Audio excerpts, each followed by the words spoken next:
Welcome to my channel. तो हम लोग एडुटेरिया बिहार वस्तुनिष्ठ जो कि न्यू बुक है, 4th एडिशन है एडुटेरिया का, जो कि 2025 का ही बुक है न्यू।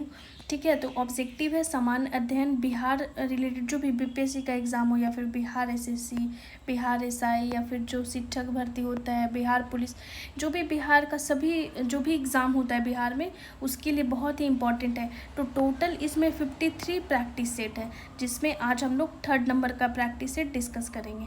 तो चलिए स्टार्ट करते हैं आज का डिस्कशन। तो पहला जो क्वेश्चन वो है, बिहार के किस भाग में सर्वप्रथम पुरापाषाण कालीन औजार प्राप्त हुए हैं? तो सबसे पहले पुरापाषाण कालीन औजार, ठीक है, वो कहाँ से मिला है? तो वो दक्षिणी भाग में, बिहार का जो दक्षिणी भाग है वहाँ से मिला है। तो ऑप्शन नंबर ए सही हो जाएगा। नेक्स्ट है कि बिहार को जानने के लिए सर्वाधिक प्राचीन साहित्यिक स्रोत है, मतलब कि कौन सा सबसे एंशिएंट टाइम का स्रोत है जिससे हम लोग बिहार के बारे में जानते हैं या जाने हैं। ठीक है, तो वो है अथर्ववेद। तो इम्पॉर्टेंट क्वेश्चन है, अथर्ववेद से ही हम लोग को बिहार के बारे में सबसे पहले जानकारी हुई है। ठीक है, नेक्स्ट है कि बिम्बिसार ने मगध साम्राज्य की राजधानी कहाँ बनाया था? तो बिम्बिसार जो था वो अपना राजधानी गिरिब्रज, यानी कि प्रेजेंट में गिरिब्रज ही अभी का राजगीर है। ठीक है, राजगीर जो है प्रेजेंट में वो गिरिब्रज ही था। ठीक है, एंशिएंट टाइम में। तो ऑप्शन नंबर ए सही हो जाएगा। नेक्स्ट है कि मौर्यकालीन नगर प्रशासन में कितनी समितियों का सहयोग था? यानी कि जो मौर्यकालीन नगर प्रशासन था, जो भी सिटी एडमिनिस्ट्रेशन था, उसमें कितनी समितियों का सहयोग था? तो इसमें 6 समिति था टोटल। ठीक है, तो 6 समितियों का सहयोग था। ऑप्शन नंबर बी सही हो जाएगा। नेक्स्ट है कि तृतीय बौद्ध संगीति का आयोजन कहाँ किया गया था? तो जो जितने भी बौद्ध काउंसिल हैं, इंग्लिश में जो आप लोग पढ़ते हैं या फिर हिंदी में बौद्ध संगीति है, वो टोटल 4 बौद्ध संगीति का आयोजन हुआ है। तो जिसमें से पर्टिकुलरली 3rd के बारे में पूछा है। ठीक है, कि 3rd वाला कहाँ हुआ था? तो ये 3rd वाला पाटलिपुत्र में हुआ था। 4 वाला कहाँ हुआ था? कश्मीर में हुआ था, जैसा कि आपको पता है। तो इसका सही ऑप्शन जो हो जाएगा वो पाटलिपुत्र होगा, क्योंकि 3rd पूछा है। ठीक है, ये 4th है। आपको बताना है कमेंट बॉक्स में कि 1st वाला कहाँ था और 2nd वाला कहाँ हुआ था। ठीक है, 1st और 2nd। नेक्स्ट है, प्रसिद्ध सूफी संत मखदूम सरफुद्दीन यहिया मनेरी, इनका जो दरगाह है वो कहाँ है? तो ये क्वेश्चन हमेशा पूछा जाता है। ठीक है, तो ये बिहार शरीफ में स्थित है। ऑप्शन नंबर ए सही हो जाएगा। आपको मनेरी से कंफ्यूज नहीं होना है, मनेर में नहीं है। ठीक है, बिहार शरीफ में है। ऑप्शन नंबर ए सही है। नेक्स्ट है कि तुगलक काल के समय में बिहार की राजधानी कहाँ थी? यानी जब तुगलक काल था, ठीक है, जब तुगलक का शासन था, उस समय बिहार का राजधानी कहाँ था? तो उस समय बिहार का राजधानी बिहार शरीफ में था। ठीक है, नेक्स्ट है, मिथिला के कर्नाट वंश के शासकों की राजधानी कहाँ थी? तो कर्नाट वंश से हमेशा क्वेश्चन बिहार में पूछा जाता है। ठीक है, तो उसकी जो राजधानी थी वो थी सिमरावगढ़। ठीक है, और कर्नाट वंश के जो संस्थापक थे वो थे नान्यदेव। ठीक है, नेक्स्ट है 9 नंबर का क्वेश्चन कि इब्राहिम लोदी के शासनकाल में बिहार का वह सूबेदार जिसने सुल्तान के विरुद्ध विद्रोह किया था।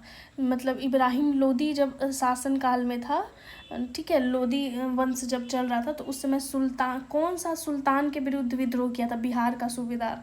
ठीक है, तो वो था दरिया खां नुहानी। ठीक है, नेक्स्ट है कि खिलजी वंश के समय कुछ सिक्के किस क्षेत्र से प्राप्त हुए हैं? तो जो सिक्का है किस के बारे में पूछा है? तो खिलजी वंश के समय का जो सिक्का है वो कहाँ मिला है? तो वो भोजपुर में मिला है। तो ऑप्शन नंबर ए सही हो जाएगा। नेक्स्ट है आपका 11 नंबर का क्वेश्चन कि वह प्रथम मुगल सम्राट जिसका राज्य अभिषेक बिहार में हुआ था, यानी वो मुगल सम्राट थे जिनका जो राज्याभिषेक होता है वो बिहार में होता है, वो था फर्रुखसियार। ठीक है, तो ऑप्शन नंबर सी में है फर्रुखसियार। तो ऑप्शन नंबर सी सही हो जाएगा। नेक्स्ट है कि बिहार में सैनिक अभियान आयोजित करने वाला पहला सुल्तान कौन था? तो पहला सुल्तान जो बिहार में सैनिक अभियान आयोजित किया था तो वो था इल्तुतमिश। ठीक है, नेक्स्ट है कि बंगाल के किस नवाब ने मुंगेर को राजधानी बनाया था? तो मुंगेर को राजधानी, बहुत ही फेमस क्वेश्चन है। तो मीर कासिम जो था वो मुंगेर को अपना राजधानी बना लिया था। तो ऑप्शन नंबर ए सही हो जाएगा।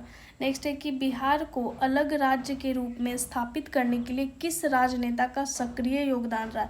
यानी अलग राज्य बिहार जैसे बंगाल प्रांत में जब मिला हुआ था तो बिहार को अलग पृथक राज्य के रूप में जो करने में जो सबसे ज़्यादा सक्रिय योगदान निभाए थे वो थे आपके सच्चिदानंद सिन्हा। ठीक है, तो सच्चिदानंद सिन्हा का बहुत ही इम्पोर्टेंट रोल है पृथक बिहार राज्य की स्थापना में।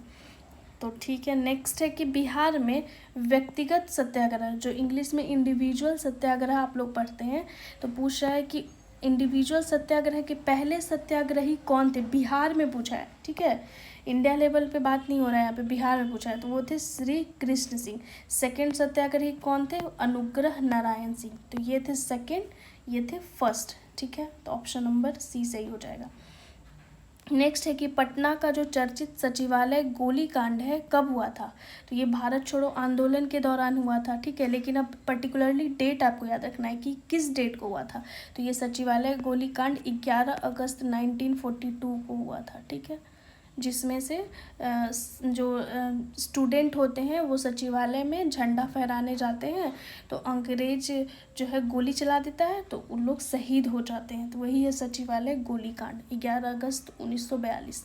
बिहार में 1857 के विद्रोह के नेतृत्वकर्ता कौन थे, बहुत बार ये क्वेश्चन पूछा गया और बहुत ही इजी क्वेश्चन है। ठीक है, बिहार से कौन लीड कर रहे थे, तो कुंवर सिंह लीड कर रहे थे। ठीक है, नेक्स्ट है कि बिहार में हुए नोनिया विद्रोह, नोनिया विद्रोह बीपीएससी में पूछता है कि कौन सा जिला प्रभावित हुआ था। जब नोनिया विद्रोह हो रहा था तो कौन कौन सा जिला उस समय प्रभावित था, तो उस समय जो था प्रभावित जिला वो था सारण, वैशाली, पूर्णिया, ये सब था। ठीक है, तो चंपारण प्रभावित नहीं था, ये आपको ध्यान रखना है। तो ऑप्शन नंबर क्या, सारण, वैशाली, पूर्णिया। तो ऑप्शन नंबर सी हो जाएगा, चंपारण प्रभावित जिला नहीं था नोनिया विद्रोह के कारण। ठीक है, 19 नंबर का क्वेश्चन है कि असहयोग आंदोलन के दौरान हुए नशाबंदी आंदोलन में बिहार का कौन सा क्षेत्र प्रभावित हुआ था। मतलब जो नशाबंदी आंदोलन है बेसिकली पूछ रहा है कि कौन से क्षेत्र में हुआ था। तो ये शाहाबाद, गया, पटना, तीनों क्षेत्र प्रभावित था। तो ऑप्शन नंबर क्या सही हो जाएगा, डी, उपर्युक्त में से एक से अधिक। ठीक है, नेक्स्ट है कि बिहार में किसान आंदोलन को प्रसारित करने में महत्वपूर्ण योगदान किन्होंने किया था। तो महत्वपूर्ण योगदान स्वामी सहजानंद का भी था, कार्यानंद, यदुनंदन शर्मा, राहुल सांकृत्यायन, इन सभी नेताओं का योगदान था। इसलिए ऑप्शन नंबर डी यहाँ पे सही हो जाएगा, उपर्युक्त में से एक से अधिक, क्योंकि बोल रहा है कि किसान आंदोलन को विस्तार करने में तो हर जगह से हर एक नेता लीड कर रहे थे। ठीक है, इसलिए कार्यानंद शर्मा, यदुनंदन शर्मा, राहुल सांकृत्यायन, ये सब इम्पॉर्टेंट नेता थे किसान आंदोलन का। ठीक है, नेक्स्ट है कि बिहार में कौमी सेवक दल की स्थापना कब हुई थी। ये सब क्वेश्चन फैक्चुअल पूछ लिया जाता है। तो कौमी सेवक दल है जो कब बना था, वो बना था आपका 27 नवंबर 1921। तो 27 नवंबर 1921 ऑप्शन नंबर ए में है। ठीक है, 1921 में बना था बिहार में कौमी सेवक दल। नेक्स्ट है कि मध्यकालीन बिहार में अंतर्राष्ट्रीय व्यापार का मुख्य केंद्र क्या था।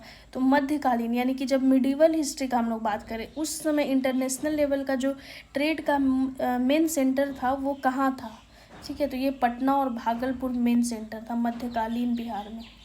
नेक्स्ट है आपका कि बिहार में पहुंचने वाले प्रथम यूरोपीय व्यापारी कौन थे। मतलब बिहार में सबसे पहले कौन आया था ये पूछ रहा है। तो ये सबसे पहले यहाँ भी पुर्तगाली ही आए थे। इंडिया में भी जब आप बात करते हैं तो इंडिया में भी सबसे पहले कौन आया था, पुर्तगाली ही आया था।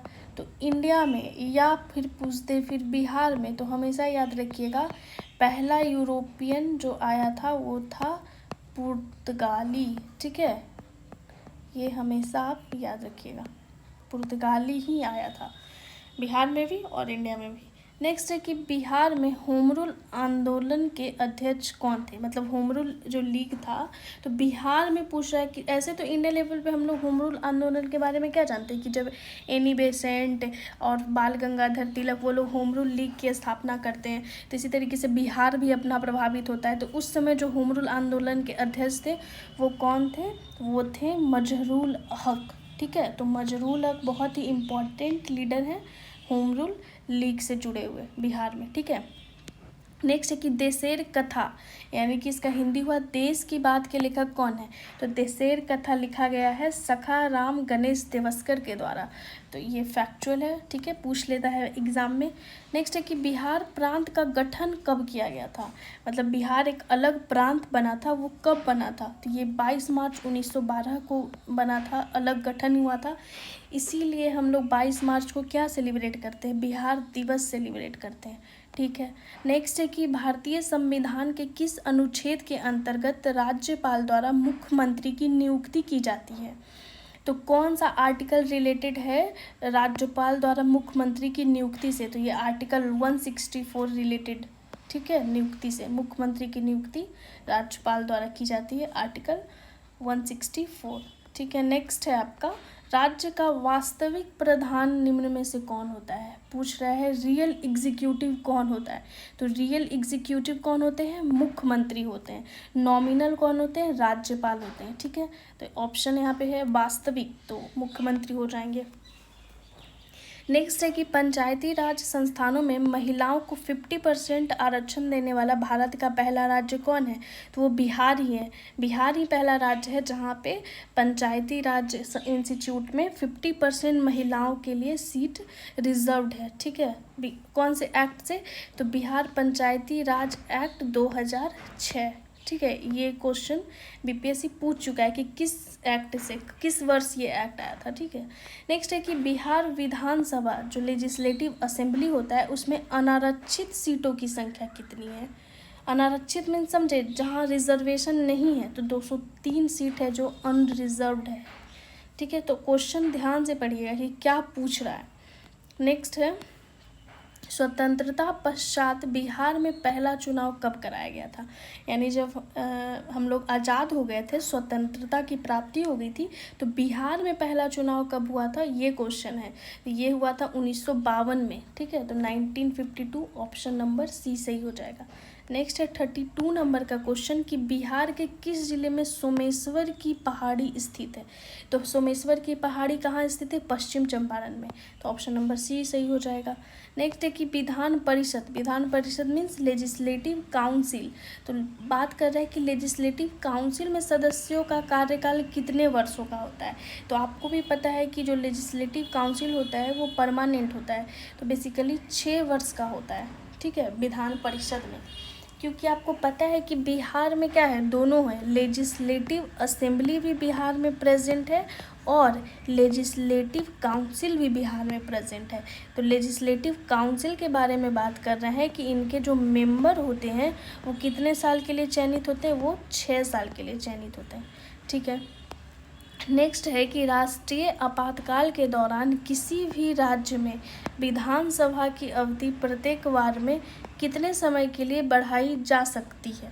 मतलब जब इमरजेंसी लगता है तो विधानसभा की जो अवधि है वो एक बार में कितने समय तक बढ़ा सकते हैं हम लोग? तो 1 साल तक, ठीक है। फिर 1 साल जैसे ही कंप्लीट होगा, अगर इमरजेंसी नहीं हटा, फिर से आगे कंटिन्यू करना है तो फिर से पास होगा, ठीक है, रेजोल्यूशन, फिर 1 साल के लिए बढ़ेगा।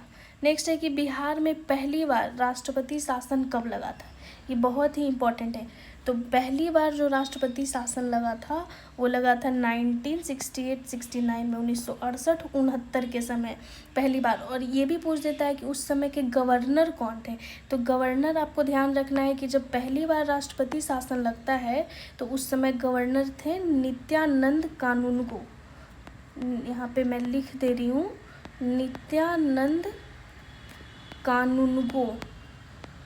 ये भी क्वेश्चन पूछ लिया जाता है। ये उस समय के गवर्नर थे। गवर्नर मीन्स राज्यपाल थे उस समय जब पहली बार राष्ट्रपति शासन लगा था, ठीक है। नेक्स्ट है कि 2011 की जनगणना के अनुसार बिहार की ग्रामीण तथा शहरी जनसंख्या का परसेंट क्रमशः क्या है? तो सेंसस 2011 का ही अभी हम लोग पढ़ रहे हैं। जैसा कि आपको पता है कि 2011 के बाद सेंसस नहीं कंडक्ट हुआ है, तो 2011 का ही यहाँ पे डाटा पूछा है। तो उस समय ग्रामीण और शहरी, ठीक है, रिस्पेक्टिवली आपको पहले ग्रामीण है और फिर शहरी है, ठीक है, तो ये ध्यान रखिएगा। तो इसका सही आंसर हो जाएगा आपका 88.7% ग्रामीण है और 11.3% शहरी जनसंख्या है, तो ऑप्शन नंबर बी सही हो जाएगा। नेक्स्ट है कि 2011 की जनगणना के अनुसार बिहार की जनसंख्या भारत में तीसरे स्थान पे, पहले तथा दूसरे स्थान पे कौन राज्य है। मतलब ये आपको क्वेश्चन में बता दिया है कि 2011 का जो जनगणना हुआ था उसमें बिहार का जो रैंक है वो तीसरा है, तो पहला दूसरा पे कौन है आप ये बता दीजिए।